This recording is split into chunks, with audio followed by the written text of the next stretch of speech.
जयपुर की गर्मी अपने चरम पर थी। हवेलियों के आंगन रंग बिरंगी रोशनी से जगमगा रहे थे।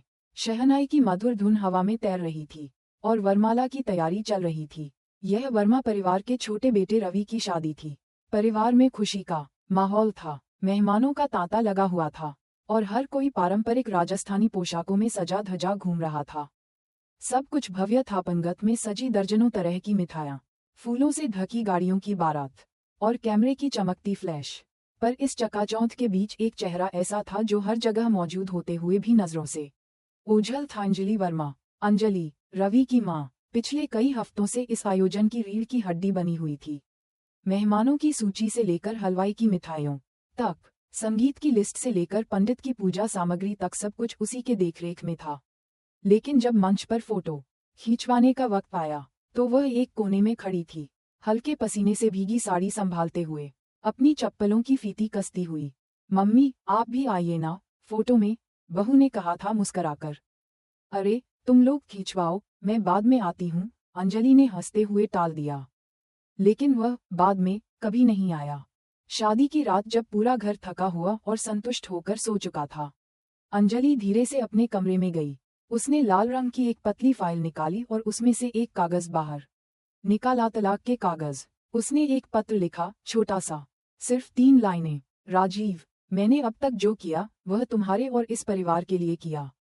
अब जो करने जा रही हूँ वह सिर्फ अपने लिए है। अंजलि। सुबह जब राजीव वर्मा की नींद खुली, उसके सामने टेबल पर वह चिट्ठी और दस्तावेज रखे थे। पहले तो उसे लगा ये कोई मजाक है या शायद कोई गलतफहमी। फिर उसने गौर से दस्तावेज पढ़े, वकील के दस्तखत, तारीखें और वह 3 पंक्तियां। यह क्या नाटक है? राजीव ने गुस्से में चिल्लाया, लेकिन कमरे में कोई नहीं था। अंजलि जा चुकी थी। 3 दिन बीत गए और घर में सन्नाटा पसरा था। शादी के बाद जो शोरगुल रहना चाहिए था वह खामोशी में बदल गया था। मेहमान जा चुके थे और सबको यही बताया गया था कि अंजलि कुछ दिन विश्राम के लिए अपने मायके गई है। रवि और अर्जुन, दोनों बेटे, मां से संपर्क करने की कोशिश करते रहे लेकिन फोन बंद था। राजीव ने भी 1-2 बार कॉल किया, लेकिन जब उधर से कोई जवाब नहीं आया तो उसने फोन पटक दिया। जाना था तो बताकर जाती, यह कोई तरीका है? वह बड़बड़ाया। पर कहीं ना कहीं उसे खुद भी समझ आ रहा था कि ये सब अचानक नहीं हुआ था। वो याद करने लगा शादी के पहले अंजलि की चुप्पी, उसकी थकी आंखें, उसका खुद में खोया खोया रहना। वह हमेशा से शांत स्वभाव की थी, लेकिन पिछले कुछ सालों में वह और भी ज्यादा गुमसुम हो गई थी। तुम्हें क्या चाहिए? उसने एक बार पूछा था। बस थोड़ी सी जगह, खुद के लिए, अंजलि ने धीमे से कहा था। राजीव ने तब बात को हंसी में टाल दिया था। अब वही थोड़ी सी जगह अंजलि ने अपनी जिंदगी से ले ली थी, पूरा का पूरा एक नया अध्याय शुरू करके।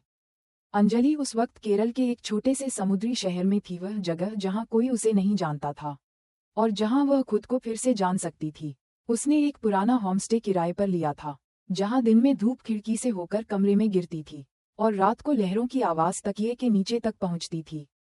वहां उसने एक ब्लॉग शुरू किया, खाली थाली।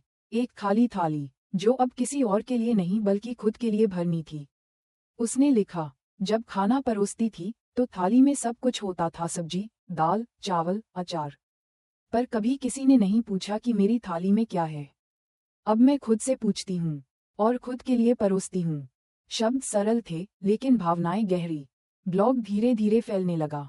पहले कुछ महिलाएं आईं, फिर 100, फिर 1000। उनकी कहानियां अंजलि से मिलती जुलती थीं। सास की सेवा करते हुए थक चुकी औरतें, पतियों की उपेक्षा सहती गृहिणियां, अपनी पहचान खो चुकी माएं। आपने मेरे मन की बात लिखी है दीदी, एक कमेंट आया। मैंने भी अपनी थाली अब खुद भरनी शुरू की है, दूसरे ने लिखा। अंजलि अब सिर्फ खुद को नहीं, सैकड़ों अनाम औरतों को भी शब्द दे रही थी। और जयपुर में राजीव हर दिन अखबार पढ़ते हुए सोचता, क्या कोई इस पर लिखेगा? क्या समाज उसका मजाक उड़ाएगा? क्या रिश्तेदार पूछेंगे? लेकिन जो बात उसे सबसे ज्यादा परेशान करती थी वो थी खामोशी। अंजलि की अनुपस्थिति अब एक खाली कुर्सी नहीं थी, बल्कि एक गूंज बन गई थी जो हर कमरे में सुनाई देती थी। केरल के समुद्र किनारे वह सुबह कुछ अलग थी। नीला आसमान बादलों से रहित था और खिड़की से आती हवा में नमक की महक घुली हुई थी। अंजलि वर्मा अपने छोटे से कमरे के कोने में बैठी, खिड़की से समंदर को निहार रही थी। यह वही अंजलि थी जो जयपुर में रहते हुए कभी खुद के लिए चाय का कप भी गर्म नहीं करती थी और आज वह अपनी पसंद की दार्जिलिंग चाय के साथ सुबह की शुरुआत कर रही थी। लेकिन अंजलि की यह यात्रा केवल भौगोलिक नहीं थी, ये एक अंदरूनी यात्रा थी। एक यात्रा उस स्त्री की जो वर्षों से साड़ी की सिलवटों में खुद को समेटती आई थी, जो हर त्योहार पर सबसे पहले उठती थी और सबसे अंत में सोती थी, जो हर किसी की पसंद जानती थी लेकिन अपनी भूल चुकी थी। उसने आज अपने पुराने एल्बम निकाले, जयपुर के हवेली के पुराने चित्र, शादी की तस्वीरें, बच्चों की मुस्कुराहट और खुद की एक धुंधली छवि जिसमें वह दूसरों के पीछे खड़ी थी। हर फ्रेम में वह थी, पर कहीं भी केंद्र में नहीं। उसने दर्पण में देखा, चेहरे की झुर्रियां गहरी हो चली थीं, बालों में चांदी झलकने लगी थी, पर आंखों में पहली बार एक अजीब चमक थी। यह वही अंजलि थी, लेकिन अब वह अपनी थी। शाम को उसने ब्लॉग पर एक नई पोस्ट लिखी। जब मैं साड़ी पहनती थी, लोग कहते थे कितनी गरिमामयी लगती हो। लेकिन क्या किसी ने पूछा कि उस गरिमा के नीचे क्या छुपा है? हर पल्लू के नीचे एक थकी हुई सांस होती थी, एक अनकही बात होती थी, और एक अधूरी औरत होती थी। आज मैंने पहली बार साड़ी नहीं पहनी, और पहली बार खुद को महसूस किया। पोस्ट डालते ही कमेंट्स की बाढ़ आ गई। दीदी, आप मेरे मन की बात कहती हैं। मुझे लगता है मैं भी साड़ी के पीछे छुपी हुई हूँ। आज मैंने भी पहली बार खुद के लिए कुर्ता खरीदा, सिर्फ अपने लिए। आपके शब्द मेरे लिए दर्पण बन गए हैं। ब्लॉग अब किसी कोने की डायरी नहीं रह गया था, वह अब आवाज बन गया था, उन आवाजों की जो वर्षों से दबी रहीं, जो खुद भी खुद को भूल चुकी थीं। एक दिन अंजलि को एक ईमेल मिला, एक महिला का था, अनीता नाम की, जो दिल्ली में रहती थी। उसका ईमेल पढ़कर अंजलि देर तक चुप बैठी रही। मैंने आपकी सारी पोस्ट्स पढ़ी हैं। मैं एक प्रोफेसर हूँ, लेकिन घर में मुझे सिर्फ बहू समझा जाता है। मेरी डिग्रियां अलमारी में बंद हैं, और मेरा आत्मसम्मान रसोई में जलता है। पर आपकी कहानियां पढ़कर मैंने आज पहली बार अपने पति से बात की। डर लगा, पर मैं कांपी नहीं। धन्यवाद, अंजलि दी। अंजलि को एहसास हुआ कि उसकी कहानी अब उसकी नहीं रही। यह उन हजारों नीता की कहानी बन गई थी, जो खामोशी से घर की दीवारों में जिंदा दफन थीं। उधर जयपुर में राजीव अब भी अपने अहंकार और भ्रम के बीच उलझा था। उसने धीरे धीरे खाली थाली ब्लॉग को खोजना शुरू किया। वह जानता था कि अंजलि लिख रही है, क्योंकि वह उसकी शैली पहचानता था, वही सादगी, वही संयम, वही चोट। हर नई पोस्ट के साथ राजीव की बेचैनी बढ़ती जा रही थी। उसे लगने लगा जैसे हर शब्द उस पर ताना मार रहा हो, जैसे हर वाक्य उसकी खामोशी की पोल खोल रहा हो। एक रात उसने अपने बेटे अर्जुन से पूछा, क्या तुम्हें लगता है कि मैं बुरा पति था? उद्धरण चिन्ह। अर्जुन ने कुछ देर सोचा, फिर कहा, आपने माँ को कभी मारा नहीं, कभी अपशब्द नहीं कहे, पर क्या आपने कभी सुना उन्हें? कभी पूछा कि वो क्या चाहती हैं? उद्धरण चिन्ह। राजीव ने कोई जवाब नहीं दिया। उसकी चुप्पी ही उसका उत्तर बन गई। केरल में अंजलि की सुबहें अब नियमित हो चली थीं।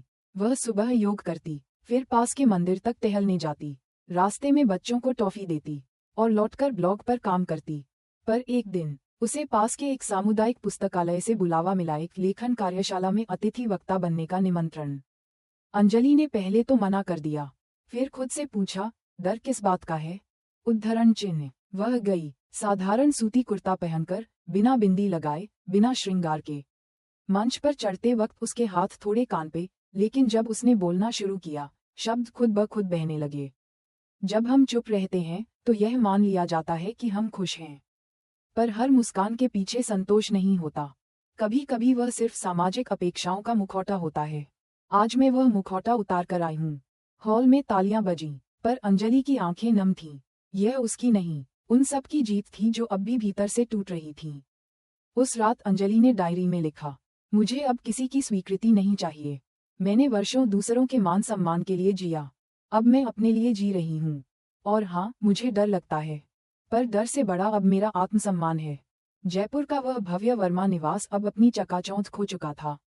सजावटी पर्दे जस के तस लटक रहे थे, रसोई में बर्तनों की खंखती आवाजें अब सुनाई नहीं देती थीं, और सबसे महत्वपूर्ण डाइनिंग टेबल के किनारे वाली वह कुर्सी खाली थी। वही कुर्सी जहां अंजलि हर सुबह सबसे पहले बैठती थी, बच्चों की थालियां परोसती थी, और सबके चाय कॉफी के स्वाद याद रखती थी। अब वहां चाय कोई नहीं पूछता था। राजीव वर्मा, जो कभी हर दिन दफ्तर जाने से पहले अपनी शर्ट के बटन ठीक करवाता था, अब आईने के सामने खड़ा होकर उलझता रहता था कि टाई की गांठ दाईं तरफ थी या बाईं।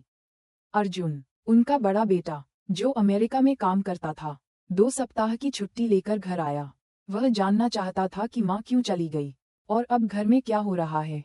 डैड, अर्जुन ने एक शाम पूछा, क्या आप मम्मी से बात करने की कोशिश कर रहे हैं? उद्धरण चिन्ह। राजीव ने अखबार से नजरें हटाए बिना कहा, उसने ही तो जाने का फैसला किया। मैं उसे रोकने नहीं गया। इसका मतलब ये नहीं कि मैं उसे वापस नहीं चाहता। तो आपने क्यों नहीं बताया कि आप क्या महसूस कर रहे हैं? उद्धरण चिन्ह। राजीव ने लंबा सांस लिया। क्योंकि शायद मैं खुद नहीं जानता था। अर्जुन खामोश हो गया। उसी रात राजीव ने अपने स्टडी में रखी किताबों के बीच से एक पुरानी डायरी निकाली। यह अंजलि की थी, शायद शादी के शुरुआती वर्षों की। वह जानता था कि यह पढ़ना ठीक नहीं होगा, लेकिन कोई अदृश्य ताकत उसे पन्ने पलटने पर मजबूर कर रही थी। पहला पन्ना। आज शादी को 1 महीना हो गया है। राजीव बहुत व्यस्त रहते हैं। मैं भी कोशिश कर रही हूँ कि इस नए घर को अपना बना सकूं। सासू माँ का स्वभाव सख्त है, पर शायद आदत पड़ जाएगी। उम्मीद है कि एक दिन ये जगह सच में घर लगेगी। फिर कुछ पन्नों बाद, आज मैंने पहली बार महसूस किया कि मुझे कोई नहीं देखता। मैं वहाँ हूँ, लेकिन मेरी उपस्थिति किसी को नहीं छूती। क्या ऐसा ही जीवन होता है? मौन, सेवा और अकेलापन। उद्धरण चिन्ह। राजीव के हाथ कांप गए। उसने डायरी बंद कर दी। वह सोच नहीं पा रहा था कि उसकी पत्नी इतने सालों तक ये सब सहती रही और वह अंधा बना रहा। अगली सुबह राजीव ने पहली बार खुद रसोई में प्रवेश किया। चाय बनानी थी, दूध उबल गया, चाय पत्ती गिर गई, और आखिर में चाय इतनी कड़वी बनी कि खुद भी नहीं पी सका। वह वही डाइनिंग टेबल पर आकर बैठा जहां अंजलि बैठा करती थी। उसने महसूस किया कि कुर्सी में एक तरह की ऊष्मा थी, जैसे अब भी उसकी मौजूदगी वहां छिपी हो। वहीं बैठकर उसने खाली थाली ब्लॉग खोल लिया। उसे ढूंढने में अब वक्त नहीं लगा। ब्लॉग अब राष्ट्रीय अखबारों में छप चुका था, सोशल मीडिया पर वायरल हो चुका था। उसने पहला लेख पढ़ा, फिर दूसरा, फिर तीसरा। हर शब्द जैसे उसे भीतर से तोड़ रहा था, लेकिन साथ ही कुछ नया भी जन्म ले रहा था। एक स्त्री अगर सालों तक बोलती नहीं है, इसका मतलब यह नहीं कि उसके पास कहने को कुछ नहीं था।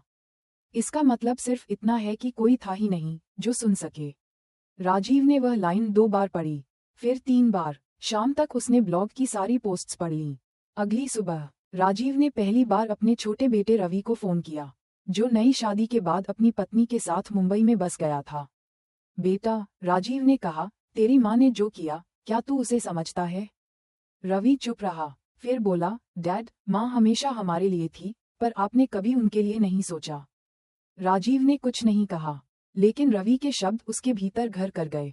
उस रात राजीव ने एक चिट्ठी लिखनी शुरू की अंजलि के नाम। प्रिय अंजलि, मैं जानता हूँ कि यह पत्र शायद बहुत देर से लिख रहा हूँ। शायद बहुत कुछ खो दिया है जो वापस नहीं आ सकता, पर अब जब तुम सामने नहीं हो, तुम्हारी मौजूदगी हर जगह महसूस होती है। मेरी चुप्पी तुम्हारी सबसे बड़ी पीड़ा थी, यह आज समझ पाया हूँ। तुम्हारा धन्यवाद कि तुम चली गईं। अगर तुम नहीं जाती तो मैं कभी नहीं जागता। राजीव। चिट्ठी पूरी करके उसने उसे लिफाफे में रखा, पर भेजा नहीं। वह जानता था, ये चिट्ठी अब शायद सिर्फ खुद के लिए थी। वहीं दूसरी ओर केरल में अंजलि एक नई पोस्ट लिख रही थी। आज मैं रेत पर अकेली बैठी थी। पहले डर लगता था अकेलेपन से, अब लगता है कि यह अकेलापन मेरी सबसे बड़ी ताकत है। मैंने अपने जीवन में पहली बार अपने लिए समय निकाला है, और मुझे ये कहना अच्छा लग रहा है, मैं जिंदा हूँ। पूरी तरह, सच में। उसने पोस्ट डाली और स्क्रीन को बंद कर दिया। सामने समुद्र था, असीम, शांत और सच्चा। केरल के तट पर बसे उस छोटे से शहर में अब अंजलि को 3 महीने हो गए थे। समुद्र की लहरों के शोर में अब वह अपने दिल की धड़कन पहचानने लगी थी। वह जो कभी जयपुर की हवेली में समय के लिए तरसती थी, अब हर पल को अपने नाम कर रही थी। ब्लॉग खाली थाली अब एक आंदोलन बन चुका था। देश भर से महिलाएं उसके कमेंट सेक्शन में अपने अनुभव साझा करती थीं। कोई घरेलू हिंसा से जूझ रही थी, कोई ससुराल के तानों से, कोई सिर्फ अदृश्य होने की तकलीफ से। अंजलि ने कभी नहीं सोचा था कि वह सिर्फ शब्दों से किसी की जिंदगी में बदलाव ला सकती है, पर अब वह जान चुकी थी, सच की सबसे बड़ी ताकत यही है, वह किसी भी दीवार को चुपचाप गिरा सकता है। एक दिन स्थानीय महिला केंद्र से एक कॉल आया। उन्होंने अंजलि को एक साहित्यिक संगोष्ठी में बोलने के लिए आमंत्रित किया था। विषय था मौन की भाषा, घरेलू औरतों की अनकही कहानियां। पहले तो अंजलि ने मना कर दिया, मैं लेखक नहीं हूँ, उसने कहा। पर दूसरी ओर से जवाब आया, आपने जो लिखा है वह कोई पेशेवर लेखक नहीं लिख सकता। आप सिर्फ वो कहिए जो आप जी चुकी हैं। अंजलि ने कई रातें उस मंच के बारे में सोचते हुए गुजारी। क्या वह सच में समाज के सामने खुद को खोलने के लिए तैयार थी, और फिर एक सुबह उसने निर्णय ले लिया। सम्मेलन वाला दिन था। सभागार में भीड़ ज्यादा नहीं थी, पर आंखें गहरी थीं। मंच पर बैठने से पहले अंजलि ने हल्के नीले रंग का सूती सलवार कुर्ता पहना। बालों को ढीला बांध रखा था। ना कोई श्रृंगार, ना कोई बनावटी मुस्कान। वह मंच पर पहुंची और माइक के सामने खड़ी हुई। कमरे में सन्नाटा था। नमस्कार, उसने धीमे से शुरुआत की। मेरा नाम अंजलि वर्मा है। मैं एक पत्नी थी, एक माँ थी, एक बहू थी, और अब पहली बार मैं सिर्फ अंजलि हूँ। उसने अपनी कहानी सुनाई, कैसे उसने खुद को खो दिया था, कैसे उसने पूरे परिवार की पसंदें याद रखी लेकिन अपनी भूल गई, कैसे वह हर रात बिना किसी से शिकायत किए सोती रही, और हर सुबह बिना किसी अपेक्षा के उठती रही। मुझे कभी किसी ने नहीं मारा, ना गालियां दी, ना ही अपमानित किया। लेकिन सबसे बड़ी चोट होती है जब कोई आपकी उपेक्षा करे, जब आप घर में होते हुए भी नहीं होते। लोग चुपचाप सुनते रहे। कुछ आंखों में आंसू थे, कुछ चेहरों पर संकल्प। अंत में अंजलि ने कहा, मुझे कोई क्रांति नहीं करनी है, मुझे बस एक छोटी सी जगह चाहिए जहां मैं रह सकूं। सभागार तालियों से गूंज उठा, लेकिन अंजलि की आंखें नम थीं। वर्षों बाद वह पहली बार अपने शब्दों के पीछे खड़ी हुई थी, बिना शर्म, बिना डर। जयपुर में राजीव ने उस भाषण का वीडियो ऑनलाइन देखा। किसी पाठक ने खाली थाली के लिंक के साथ सोशल मीडिया पर शेयर किया था। वह वीडियो देखते हुए राजीव ने पहली बार अंजलि की आंखों में देखा, सच में देखा। उसे वह पुराना दिन याद आया जब अंजलि ने उससे कहा था, राजीव, क्या आप मुझे सुनते हैं? उद्धरण चिन्ह। और उसने सिर उठाए बिना कहा था, बोलो, क्या काम है? अब उसे समझ आया कि उस दिन अंजलि को उसकी जरूरत नहीं थी किसी काम के लिए, बल्कि वह बस सुनी जाना चाहती थी। उसने कंप्यूटर बंद किया और देर तक खिड़की से बाहर देखता रहा। उस रात राजीव ने पहली बार डायरी में लिखा। यह आदत उसने अंजलि से सीखी थी, पर आज तक कभी इस्तेमाल नहीं की थी। अंजलि, मुझे लगता था कि मैं एक अच्छा पति था। मैंने कभी शराब नहीं पी, गाली नहीं दी, बाहर संबंध नहीं रखे। पर अब समझ आया, अच्छा होने और सुनने वाला होने में फर्क होता है। मैंने तुम्हें कभी सच में सुना नहीं, देखा नहीं, समझा नहीं। शायद बहुत देर हो चुकी है, लेकिन अगर कहीं से भी तुम ये पढ़ रही हो, तो बस जान लो मैं अब सुनने लगा हूँ। दुनिया को नहीं, खुद को। अंजलि को भी अब धीरे धीरे नए निमंत्रण मिलने लगे। लोग चाहते थे कि वह लिखे, बोले, सिखाए, लेकिन वह जानती थी वह कोई नेता नहीं है। वह सिर्फ एक साधारण औरत है, जिसने अपने लिए जीने की हिम्मत की है। एक दिन एक किशोरी उससे मिलने आई। नाम था रिया, महज 19 साल की, कॉलेज की छात्रा। आंटी, मैंने आपका ब्लॉग पढ़ा, मुझे लगा सिर्फ मम्मियाँ ही चुप रहती हैं, पर हम भी चुप रहते हैं ना बार जब कोई हमारे पहनावे पर सवाल करता है। हर बार जब कोई कहता है कि लड़की होकर ज्यादा मत हंसा करो। आपसे पढ़कर लगा कि बोलना जरूरी है। क्या आप मुझे लिखना सिखाएंगी? उद्धरण चिन्ह। अंजलि मुस्कुराई, उसने सिर हिलाया। उसने जान लिया था शब्द कभी अकेले नहीं होते, वे किसी ना किसी के भीतर घर कर जाते हैं। केरल की उस शांत बस्ती में अंजलि वर्मा की जिंदगी अब एक लय में बह रही थी। सुबह समुद्र की सैर, दिन में लिखना, और शाम को आसपास के बच्चों को पढ़ाना। वह हर दिन एक पन्ना खुद के नाम करती थी, कभी डायरी में, कभी ब्लॉग पर, और कभी सिर्फ मन ही मन। लेकिन जैसे जैसे उसके शब्दों की पहुंच बढ़ी, उनकी गूंज भी तेज होती गई। ब्लॉग, खाली थाली, अब सिर्फ एक निजी कहानी नहीं रहा था। यह एक सार्वजनिक बहस बन चुका था, एक आवाज जो अनगिनत स्त्रियों के हृदय से निकल रही थी, और उतने ही पुरुषों के अहम को चुनौती दे रही थी। दिल्ली की एक प्रमुख पत्रिका ने उसके ऊपर विशेष लेख प्रकाशित किया। शीर्षक था, एक औरत की खामोशी जो अब गरज रही है। अंजलि को बधाई देने वाले बहुत थे, महिलाएं, लेखक, युवा लड़कियां। लेकिन उसी अनुपात में आलोचक भी सामने आए। कुछ कमेंट्स इस तरह के थे, एक औरत को परिवार तोड़ने का हक किसने दिया? उद्धरण चिन्ह। आजकल सबको आज़ादी चाहिए, जिम्मेदारी नहीं। ब्लॉग लिखने से कोई देवी नहीं बन जाता। अंजलि ने पहली बार इन टिप्पणियों को पढ़ा तो दिल हल्का सा कांपा। उसने खुद से पूछा, क्या वो वाकई कुछ गलत कर रही है? फिर उसने आंखें बंद की और वही दृश्य देखा, जयपुर का वह घर, जहां वह पूरे दिन काम करती थी और रात में बिना किसी से कुछ कहे चुपचाप सो जाती थी। उसने अपने अंदर से आवाज सुनी, तूने कोई पाप नहीं किया, तूने सिर्फ खुद से झूठ बोलना बंद किया है। उसने अगली पोस्ट उसी रात डाली, किसी भी औरत का मौन तोड़ना विद्रोह नहीं होता, ये सिर्फ एक कोशिश होती है खुद से दोस्ती करने की। अगर मेरी आवाज आपको असुविधा देती है, तो शायद आप उन दीवारों के अभ्यस्त हो गए हैं जिनमें औरतों को चुपचाप रहना सिखाया जाता है। इस पोस्ट ने आग की तरह इंटरनेट पर फैल गई। एक और जहां उसे आधुनिक युग की मीरा कहा गया, वहीं दूसरी ओर कुछ लोगों ने उसे परिवार विरोधी, संस्कार विहीन तक करार दिया। लेकिन अंजलि अब डगमगाने वाली नहीं थी। उसने अपने शब्दों की खिड़की को खोल दिया था, और अब जो भी हवा आए वह उसे महसूस करना चाहती थी, सिर्फ फूलों की नहीं, कांटों की भी। उधर जयपुर में राजीव वर्मा अब हर दिन सुबह उठते ही खाली थाली का नया लेख पढ़ते थे।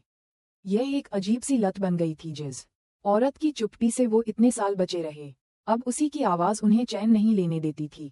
उसने एक दिन अर्जुन को बुलाया। तुम्हारी माँ अब बहुत बड़े स्तर पर लिख रही है, राजीव ने कहा। हाँ डैड, और वो अकेली नहीं है। आजकल कई महिलाएं ऐसे ही अपनी कहानियां साझा कर रही हैं। मम्मी ने उन्हें रास्ता दिखाया है। राजीव ने गहरी सांस ली। क्या तुम्हें कभी लगता है कि मैं गलत था? उद्धरण चिन्ह। अर्जुन ने थोड़ी देर तक उसकी ओर देखा और कहा, गलत और सही के बीच एक लंबी चुप्पी होती है डैड, और आप उस चुप्पी में इतने साल जिए कि अब खुद को सही मान बैठे। राजीव को ये बात चुभी, लेकिन वह विरोध नहीं कर पाया। शायद पहली बार उसे एहसास हो रहा था कि अंजलि सिर्फ छोड़कर नहीं गई थी, वह निकलकर गई थी, उन परतों से जो उन्होंने खुद उसके चारों ओर बुन थी। अंजलि को मुंबई से एक निमंत्रण मिला, एक टेलीविजन टॉक शो में आने का। विषय था परंपरा बनाम पहचान, भारतीय स्त्री का संघर्ष। वह बहुत सोच में पड़ गई। केरल की शांति और अपने शब्दों की दुनिया से बाहर निकलकर इस तरह सार्वजनिक मंच पर जाना, क्या यह सही होगा? क्या वह तैयार थी इस स्तर की आलोचना और जांच के लिए? नेहा भाटिया, उसकी कॉलेज की सहेली, जो अब मुंबई में एक पत्रकार थी, ने कहा, अंजलि, तुम डर से लड़ चुकी हो, अब तुम सिर्फ आईने से नहीं, दुनिया से भी नजर मिला सकती हो। अंजलि मुस्कुराई। ठीक है, मैं जाऊंगी। मुंबई के चमचमाते स्टूडियो में पहली बार अंजलि कैमरे के सामने बैठी। लाइट्स, मेकअप, सवालों की फहरिस्त, सब कुछ नया था। लेकिन जब एंकर ने पूछा, अंजलि जी, क्या आपको नहीं लगता कि आपने परिवार को तोड़ने का काम किया? उद्धरण चिन्ह। अंजलि ने बिना एक पल रुके कहा, अगर एक औरत का चुप रहना ही परिवार का आधार हो, तो ऐसा परिवार पहले ही टूट चुका होता है। मैंने कुछ नहीं तोड़ा, मैंने सिर्फ खुद को जोड़ा है अपनी आत्मा से, अपने सम्मान से। शो के बाद सोशल मीडिया पर एक तूफान आया। वीडियो वायरल हो गया। कुछ ने अंजलि को नई पीढ़ी की प्रेरणा कहा, तो कुछ ने परंपरा की हत्या। लेकिन अंजलि अब सिर्फ शब्द नहीं, चट्टान बन चुकी थी। उस रात वापस केरल लौटते वक्त फ्लाइट में उसके बगल की सीट पर एक बूढ़ी औरत बैठी थी, साड़ी में लिपटी, आंखों में थकान, पर चेहरे पर एक परिचित सी चुप्पी। अंजलि ने मुस्कुराकर पूछा, केरल जा रही हैं? उद्धरण चिन्ह। महिला ने हौले से सिर हिलाया। थोड़ी देर बाद वह महिला फुसफुसाई, मैंने आपको टीवी पर देखा था। आप वही हैं ना, खाली थाली वाली? उद्धरण चिन्ह। अंजलि मुस्कुरा दी। महिला की आंखें भर आईं। मैं भी खाली थी, अब सोच रही हूँ कि कुछ परोस ही लूं अपने लिए। अंजलि ने उसकी हथेली पकड़ ली। खामोशी ही संवाद बन गई। केरल लौटने के बाद अंजलि कई दिनों तक किसी सार्वजनिक मंच पर नहीं गई। वह थक चुकी थी, शारीरिक रूप से नहीं, बल्कि भीतर से। हर बार बोलते हुए वह अपने भीतर की ही कोई परत उधेड़ती थी। हर सवाल पर जैसे कोई पुरानी स्मृति ताजगी से कटने लगती। वह चाहती थी कुछ समय खुद के साथ बिताना, बिना किसी को जवाब दिए, बिना प्रेरणा बने, बस एक साधारण स्त्री की तरह जो सुबह चाय पीती है, शाम को किताब पढ़ती है और रात को अपने ख्वाबों को सीने से लगाकर सोती है। पर उसकी कहानी अब सिर्फ उसकी नहीं रही थी। एक दिन उसके छोटे से घर में एक मोटा लिफाफा आया, कोई प्रशंसक रहा होगा, उसने सोचा, लेकिन खोलने पर वह अंजलि को चौंका गया। लिफाफे के अंदर एक पत्र था, हाथ से लिखा हुआ, जरा झिझकता सा, स्याही हल्की पर भाव गहरे। राजीव वर्मा। उसने धीरे धीरे पढ़ना शुरू किया। प्रिय अंजलि, ये पत्र लिखना मेरे लिए आसान नहीं था। शायद इसलिए कि अब शब्दों का सामना करना सीख रहा हूँ। जब तुम बोलती थी, मैं चुप था। जब तुम चुप थी, मैं और भी चुप हो गया। मैं नहीं जानता कि मेरी ये चुप्पी अपराध थी या अज्ञानता। लेकिन आज जब तुम्हारे शब्द पूरे देश को दिशा दे रहे हैं, मैं अपने भीतर की गूंगी दीवारें महसूस कर पा रहा हूँ। मैंने अपने पूरे जीवन में कभी तुम्हारे अंदर की औरत को नहीं देखा। तुम्हारी थकान, तुम्हारा मौन, तुम्हारे सपने, ये सब मेरे लिए बस पारिवारिक कर्तव्य बनकर रह गए। मैं आज माफी नहीं मांगूंगा, क्योंकि मुझे नहीं लगता कि मैं उस माफी के काबिल हूँ। मैं बस ये कहना चाहता हूँ, मैंने पहली बार तुम्हें सुना, देर से ही सही, पर तुम्हारी आवाज मेरे भीतर गूंज रही है। राजीव। अंजलि की आंखों से आंसू गिरने लगे। यह कोई प्रेम पत्र नहीं था, ना कोई पश्चाताप से भरा मनोहार। यह एक स्वीकारोक्ति थी एक पुरुष की, जो जीवन भर स्त्री को देखते हुए भी अंधा रहा। उसने पत्र को मोड़ा, अपने किताबों के बीच रखा और लंबी सांस लेकर बालकनी में आ बैठी।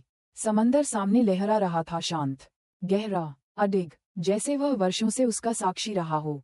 अगले दिन अंजलि ने ब्लॉग पर कुछ नहीं लिखा। फिर 2 दिन और निकले। उसके पाठक बेचैन होने लगे। दीदी, सब ठीक है? आपकी खामोशी डराने लगी है। क्या हुआ? क्या थक गईं आप?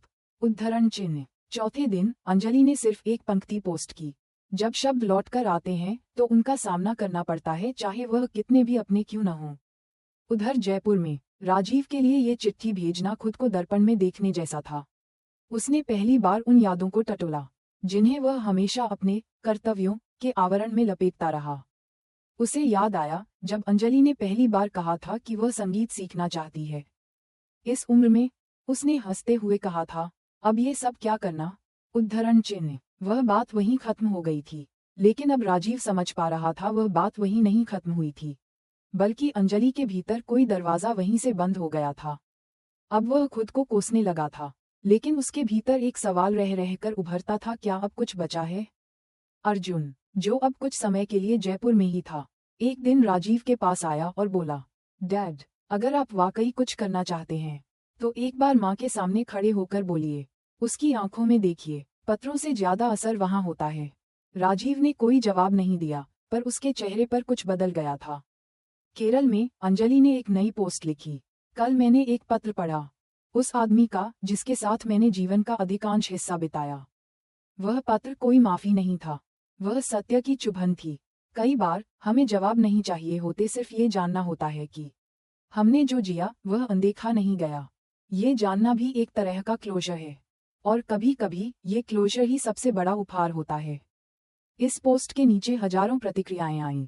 एक महिला ने लिखा, मेरे पति ने भी आपकी पोस्ट पढ़कर पहली बार मुझसे पूछा, क्या तुम खुश हो? मैं चौंक गई थी। आपका शब्द सिर्फ शब्द नहीं है दीदी, ये परावर्तन का आईना है। कुछ दिन बाद अंजलि को एक और चिट्ठी मिली, इस बार एक लड़की की तरफ से। नाम स्नेहा मिश्रा, उम्र 21। अंजलि दी, मैं आपके ब्लॉग की पाठक हूँ। मेरी माँ कभी जोर से नहीं बोली और मैंने भी वही सीखा, लेकिन जब से आपके लेख पढ़े मैंने माँ को बैठाकर उनका हाथ पकड़ा और कहा, माँ बोलो ना। उस दिन माँ रोई थी, बहुत रोई, शायद सालों की चुप्पी बाहर आ गई थी। धन्यवाद दीदी, आपने सिर्फ खुद को नहीं हमें भी मुक्त किया है। अंजलि ने वह पत्र पढ़ा और एक बार फिर अपनी डायरी में लिखा, अब मैं जानती हूँ मेरी खामोशी की कीमत जितनी थी, मेरी आवाज की कीमत उससे कहीं ज्यादा है। केरल के तटों पर बारिश की रिमझिम दस्तक देने लगी थी। आसमान अक्सर बादलों से घिरा रहता और समंदर की लहरें अब कुछ अधिक तीव्र हो गई थीं। लेकिन अंजलि के भीतर अब पहले की तरह कोई घबराहट नहीं थी। अब बारिश में उसे डर नहीं लगता था। वह जानती थी कि बादलों के पीछे भी सूरज रहता है, बस दिखता नहीं। एक दिन वह पास के सरकारी स्कूल में गई। वहाँ की प्रधानाध्यापिका ने उसे आग्रहपूर्वक आमंत्रित किया था, लड़कियों को अपने अनुभवों से परिचित कराने के लिए। अंजलि ने हामी भर दी थी, पर इस बार कुछ अलग किया। वह मंच पर नहीं चढ़ी, वह एक कुर्सी पर बैठ गई, बिल्कुल बच्चों की पंक्ति में। मैं आपसे बातें करने आई हूँ, उसने कहा, उपदेश देने नहीं। वहाँ बैठी लड़कियों की आंखों में सवाल थे, सपनों वाले, डर वाले, और शायद कुछ ऐसे भी जिन्हें अब तक शब्द नहीं मिले थे। क्या आप कभी डरी थीं? एक लड़की ने पूछा। अंजलि ने मुस्कुराकर जवाब दिया, मैं आज भी डरती हूँ, लेकिन अब डर से भागती नहीं, उसका हाथ पकड़ती हूँ। उस एक वाक्य ने बच्चों की दुनिया में एक दरवाजा खोल दिया। बातचीत के बाद कई छात्राएं उससे आकर लिपट गईं। उनमें से एक नाम था जाह्नवी, धीमे से बोली, आंटी, क्या आप मेरी माँ से बात करेंगी? वो भी आपकी जैसी हैं, चुप रहती हैं। अंजलि का गला भर आया। उसने सिर हिलाया। वह जानती थी यह सिलसिला अब रुकने वाला नहीं है। राजीव वर्मा अब भी जयपुर में अपने खाली घर में रह रहा था। उसने पहले तो ये सोचकर काम चलाया कि समय के साथ सब सामान्य हो जाएगा, लेकिन समय सामान्य नहीं होता जब तक मन न बदले। उसने अंजलि की हर पोस्ट पढ़नी जारी रखी, लेकिन अब वह उन्हें सिर्फ एक पाठक की तरह नहीं पढ़ता था। अब वह खुद को उन शब्दों में खोजता था। वह हर वाक्य में अपने मौन को, अपने असंवेदनशीलता को पकड़ने लगा था। एक दिन उसने खुद के लिए एक डायरी खरीदी, वही प्रकार की जिस तरह की अंजलि जयपुर में रखती थी। उसने लिखा, आज सुबह चाय खुद से बनाई, दूध उबला नहीं, कुछ कड़वा रह गया। शायद जीवन भी ऐसा ही है, सालों की अधूरी बातचीतों से बनी एक चाय, न मीठी न कड़वी, बस अधूरी। वह अब रसोई में समय बिताता, संगीत सुनता, पुराने फोटो एल्बम खोलकर देखता और खुद से पूछता, क्या अंजलि तब खुश थी? उद्धरण चिन्ह। हर फोटो में वह मुस्कराती मिलती, लेकिन राजीव अब समझ चुका था हर मुस्कान का मतलब संतोष नहीं होता। एक शाम अर्जुन ने राजीव से पूछा, डैड आप केरल क्यों नहीं जाते? उद्धरण चिन्ह। राजीव ने एक क्षण के लिए नजरें झुका लीं। क्यों जाऊं, क्या वो मुझे देखना चाहेगी? उद्धरण चिन्ह। पता नहीं, अर्जुन बोला। लेकिन क्या आप खुद को देखना चाहते हैं? उद्धरण चिन्ह। ये प्रश्न सीधा उसके भीतर उतर गया। उधर अंजलि अब एक किताब लिखने की तैयारी कर रही थी। वह ब्लॉग से आगे जाना चाहती थी, स्थायी शब्दों की ओर, जो किसी भी इंटरनेट लिंक से परे हों। उसका शीर्षक था, मैं हूँ। ये किताब अंजलि की नहीं थी, यह हर उस स्त्री की थी जिसने कभी चुप्पी को मजबूरी समझा और कभी किसी को बिना आवाज के विदा किया। किताब में वह हर उस क्षण को लिखना चाहती थी जो छोटा दिखता था लेकिन असल में आत्मा के भीतर का बड़ा युद्ध था। जैसे जब उसने अपनी पसंद की सब्जी नहीं बनाई क्योंकि सबको आलू पसंद था, जब उसने छुट्टी के दिन भी घर के लिए काम किया, जब उसकी बीमारी को थोड़ी थकान कहकर टाल दिया गया, जब उसने खुद को आईने में देखना बंद कर दिया।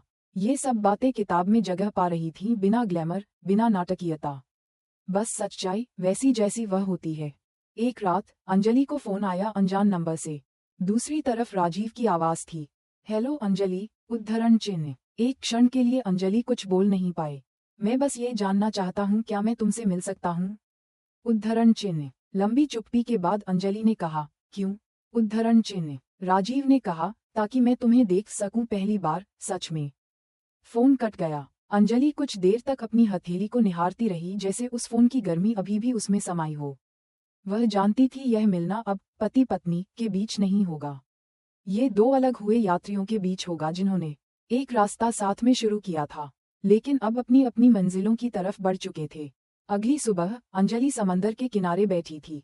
रिया, वह युवती जो पहले उसे मिलने आई थी, पास ही बैठी थी। आंटी, आप कुछ सोच रही हैं? रिया ने पूछा। अंजलि मुस्कुराई, हाँ, सोच रही हूँ कि जब कोई लौटकर आता है तो हम क्या करें? उद्धरण चिन्ह। रिया ने बिना देर किए जवाब दिया, पूछना चाहिए क्या वह लौटना चाहता है या सिर्फ रुका था कभी? उद्धरण चिन्ह। अंजलि ने रिया की ओर देखा। समय सच में बदल रहा था, अब बेटियां भी जवाब देती थीं, सिर्फ सवाल नहीं पूछती। केरल की दोपहर कुछ शांत थी, बादलों के बीच से झांकती धूप, समुद्र की लहरें कुछ धीमी और एक अनकहा सा सन्नाटा हवा में घुला हुआ। अंजलि बालकनी में बैठी अपनी किताब के पन्ने पलट रही थी, लेकिन मन शब्दों में नहीं टिक रहा था। उसे पता था आज कोई आएगा। दरवाजे की घंटी बजी, एक धीमी, लगभग हिचकिचाहट भरी आवाज। उसने दरवाजा खोला। सामने राजीव खड़ा था, सफेद शर्ट, भूरे बाल, थकी हुई आंखें। वह वैसा ही दिख रहा था जैसा वह था, और फिर भी बिल्कुल अलग। कुछ क्षण दोनों एक दूसरे को देखते रहे, न कोई सवाल, न कोई प्रतिक्रिया, बस दो चेहरों पर जीवन की थकान की परछाइयां। अंदर आइए, अंजलि ने कहा। आवाज में कोई उत्साह नहीं, कोई कटुता भी नहीं, सिर्फ एक संतुलन, जैसे एक नदी अपने किनारे से बात कर रही हो। राजीव चुपचाप अंदर आया। वह कमरे में बैठा जहां दीवारों पर किताबों की कतारें थीं। खिड़की से समुद्र की लहरें साफ दिख रही थीं, और एक मेज पर दो कप रखे हुए थे, जैसे अंजलि को पता था कि वह अकेले नहीं रहेगी आज। कैसी हो? राजीव ने पूछा। जैसी होना चाहती थी, अंजलि ने जवाब दिया। उसने चाय कप में डाली। हल्का अदरक, थोड़ी इलायची, वही स्वाद जो सालों पहले राजीव को पसंद था और जो अंजलि ने बनाना बंद कर दिया था।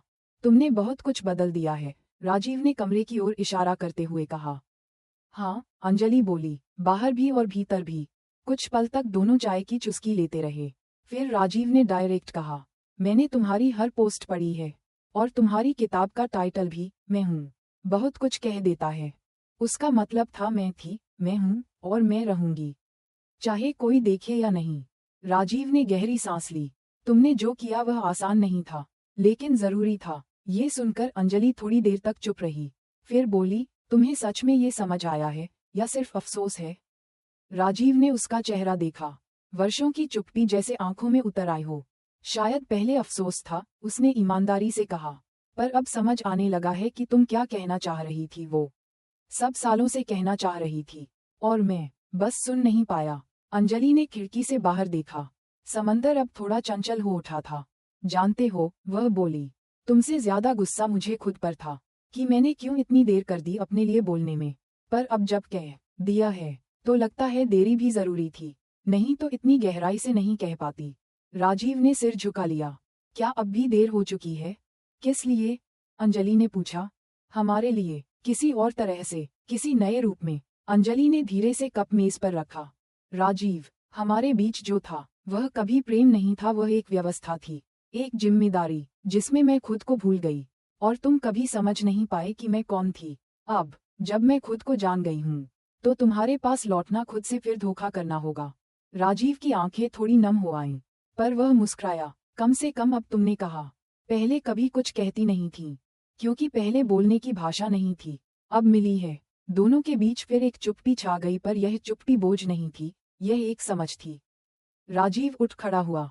मैं नहीं जानता था कि मिलने के बाद क्या होगा, बस ये जानना चाहता था कि तुम ठीक हो, और अब जब देख लिया, तो लगता है तुम पहले से कहीं ज्यादा ठीक हो। अंजलि ने सिर हिलाया। अब मैं सिर्फ ठीक नहीं हूँ, अब मैं पूरी हूँ। राजीव ने जाने से पहले पूछा, क्या तुम्हें बुरा लगेगा अगर मैं तुम्हारी किताब की एक कॉपी साइन करवा कर ले जाऊं? उद्धरण चिन्ह। अंजलि मुस्कुराई। बिल्कुल नहीं, लेकिन जान लो हर शब्द तुमसे नहीं, मुझसे है। राजीव ने किताब उठाई। वह दरवाजे की ओर बढ़ा, फिर रुका। अंजलि, उसने कहा, शायद तुम मेरी सबसे बड़ी चुप्पी थी, और अब मेरी सबसे जरूरी आवाज बन गई हो। अंजलि ने कोई जवाब नहीं दिया, उसकी मुस्कुराहट ही सब कह गई। राजीव दरवाजा पार कर गया।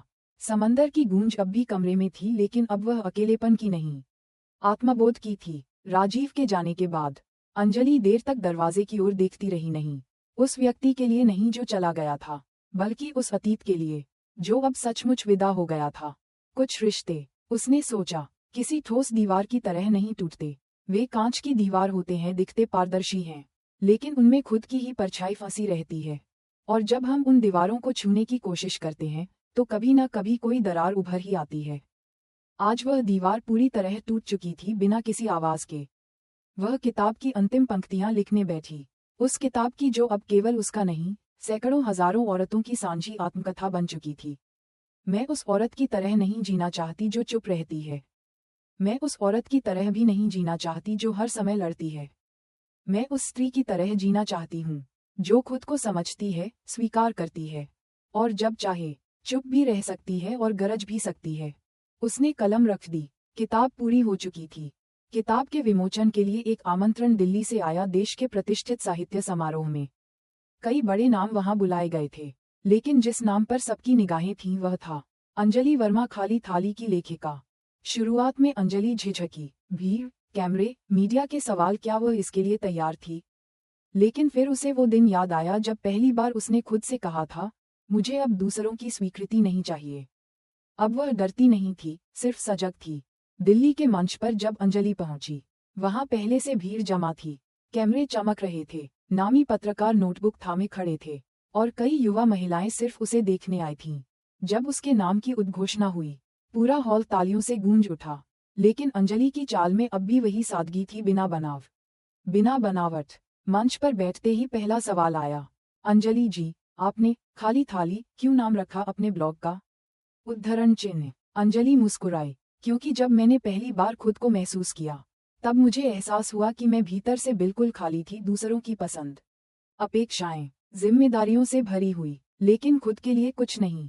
अब वो थाली भर रही है, हर रोज, अपने तरीके से। दूसरा सवाल, क्या आप अब अकेली हैं? उद्धरण चिन्ह। अंजलि ने कहा, मैं अकेली हूँ, लेकिन तन्हा नहीं। औरत को अकेली होने से नहीं, खुद से कटे होने से डरना चाहिए। हॉल एक बार फिर तालियों से भर गया। अंत में एक महिला दर्शक ने खड़े होकर पूछा, क्या आपके जीवन में प्रेम कभी आया? उद्धरण चिन्ह। अंजलि कुछ देर चुप रही, फिर बोली, प्रेम आया था, उस रूप में नहीं जैसा हम फिल्मों में देखते हैं। वह कभी बच्चे के स्पर्श में था, कभी किताब की पंक्ति में, कभी एक नज़र में, तो कभी खुद को देखने के आईने में। लेकिन सबसे सच्चा प्रेम मुझे तब मिला, जब मैंने खुद को स्वीकार किया। समारोह के बाद, जब अंजलि अपने होटल के कमरे में लौटी, तो वहाँ एक छोटा सा फूलदान रखा था, उसमें गुलाब नहीं, जंगली फूल थे। साथ में एक चिट्ठी भी रखी थी। लिखा था, तुमने मुझे चुप्पी में गूंजना सिखाया। मैं अब भी बहुत कुछ कहना चाहता हूँ, पर अब जानता हूँ तुम्हारे मौन में मेरी आवाज से ज्यादा दम है। राजीव। अंजलि ने पत्र को मुस्कराकर मोड़ा और वह फूलदान खिड़की के पास रख दिया। अब वह प्रतीक्षा में नहीं थी, अब वह किसी उत्तर की आकांक्षी नहीं थी। कुछ हफ्तों बाद मैं हूँ किताब देश भर में चर्चित हो चुकी थी। कॉलेजों में चर्चा, महिला केंद्रों में गोष्ठियाँ, और यहाँ तक कि स्कूलों में स्वयं की पहचान पर आधारित प्रोजेक्ट शुरू हुए। अंजलि अब खुद में एक संस्था बन चुकी थी, पर उसने मंचों से दूरी बना ली। अब वह एक नई दिशा में आगे बढ़ना चाहती थी, लिखना, सिखाना और पीछे से रोशनी बन जाना। उसने एक छोटे से साहित्यिक केंद्र की स्थापना की। सुनो, ये जगह उन महिलाओं के लिए थी जो पहली बार कलम उठाना चाहती थीं, पर डरती थीं कि क्या उनका लिखा काबिल होगा। अंजलि ने उस डर को मिटाने की शपथ ली थी। वह जानती थी डर नहीं मिटाते, उसे हाथ पकड़कर चलना सिखाते हैं। एक शाम एक युवा विधवा लेखिका शिखा उसके पास आए। उसकी आंखों में थकान थी, पर कुछ कहने की चाहत भी। मैं लिखना चाहती हूँ, उसने कहा। अंजलि ने पूछा, किस बारे में? उद्धरण चिन्ह। शिखा बोली, पता नहीं, शायद उस बारे में जिसे मैंने कभी बोलने की इजाजत नहीं दी थी। अंजलि ने मुस्कुराकर उसका हाथ थामा। तो यहीं से शुरू करो जहां तुमने चुप रहना शुरू किया था। केरल की सुबह अब भी वैसी ही थी, समंदर की लहरें अपने ही सुर में बहतीं। पेड़ों पर बैठी चिड़ियां एक ही धुन में गुनगुनातीं, और हवाओं में नमी के साथ एक ठंडी ताजगी रहती। पर आज की सुबह अंजलि के लिए थोड़ी अलग थी। उसने किताबों की अलमारी से एक पुरानी डायरी निकाली, वही जो उसने जयपुर छोड़ने के बाद खरीदी थी। अंतिम पन्ने अब भी खाली थे। वह जानती थी कि अब उस पन्ने पर कुछ लिखने का समय आ गया है। वह मेज पर बैठी, खिड़की खुली हुई थी, समंदर से आती हवा उसके बालों में लहरें बना रही थी। उसने कलम उठाए और धीरे धीरे लिखना शुरू किया। प्रिय अंजलि, तुमसे ये पहला और शायद अंतिम पत्र है। खुद को ही संबोधित। तुमने बहुत साल दिए उस जीवन को जहां तुम्हारी मौजूदगी सिर्फ एक भूमिका थी, बहू, पत्नी, माँ। लेकिन तुम्हारा नाम कोई नहीं पुकारता था, तुम्हारे सपनों का कोई पता नहीं पूछता था। और फिर एक दिन तुमने जाने का निर्णय लिया, किसी और के खिलाफ नहीं, बस अपने लिए। कई लोगों ने कहा उसने घर तोड़ा, लेकिन वे यह नहीं देख पाए कि तुमने अपने भीतर एक नया घर बनाया। एक ऐसा घर जहां दीवारें शब्दों से बनी थीं, खिड़कियां आत्मसम्मान की थीं, और दरवाजा तुम्हारे निर्णयों पर खुलता था। आज जब लोग तुम्हें प्रेरणा कहते हैं, तुम मुस्कराती हो, क्योंकि तुम्हें पता है तुमने कुछ अलग नहीं किया, तुम बस खुद बन गईं। वह कुछ देर तक उस पन्ने को देखती रही, फिर धीरे से डायरी बंद कर दी। अब वह पूरी थी। 3 महीने बाद। सुनो, केंद्र अब पूरे देश में पहचाना जाने लगा था। वहां अब सप्ताह में 3 दिन लेखन संवाद नाम की बैठकों का आयोजन होता, जहां अलग अलग उम्र की महिलाएं, कभी पहली बार, कभी वर्षों की चुप्पी के बाद, अपनी कहानियां कहने आती। एक दिन अंजलि ने देखा एक छोटी सी लड़की, उम्र कोई 12 साल की, सामने आए। हाथ में एक कागज था। आप पढ़ेंगी? लड़की ने पूछा। अंजलि ने पर्ची ली। लिखा था, मेरी माँ स्कूल नहीं जा सकी, लेकिन उन्होंने मुझे स्कूल भेजा। मैं पढ़ना चाहती हूँ, लिखना चाहती हूँ, और एक दिन आपके जैसे बनना चाहती हूँ। अंजलि की आंखें भर आईं। उसने लड़की को गले से लगा लिया। उस दिन उसे एहसास हुआ, खाली थाली अब सिर्फ उसकी नहीं रही, यह अब एक परंपरा बन चुकी है। जयपुर में राजीव अब अपने ही घर में एक नई किताब की अलमारी बनवा रहा था। उसने अपने कमरे की दीवारों को फिर से रंगवाया, हल्के नीले रंग से, वही जो अंजलि को पसंद था। अंजलि के सभी लेख, पुस्तकें, इंटरव्यू उसने एक फोल्डर में संभाल कर रखे थे। उसकी डायरी अब नियमित चलती थी। हर रात वह कुछ लिखता, कभी अंजलि के लिए, कभी खुद के लिए, कभी उस सन्नाटे के लिए जो अब शोर करने लगा था। एक बार उसने लिखा, मैंने प्रेम को कभी समझा ही नहीं, और शायद इसलिए उसे कभी दे नहीं पाया। लेकिन अब जब वह नहीं है, तो हर पल लगता है वह सबसे ज्यादा यही थी। अंजलि ने खुद को पाया, और मुझे मेरी खामोशियां लौटा दी। राजीव अब जानता था ये प्रेम नहीं था जो वह मांग रहा था, बल्कि सम्मान जो उसने देना कभी सीखा ही नहीं था।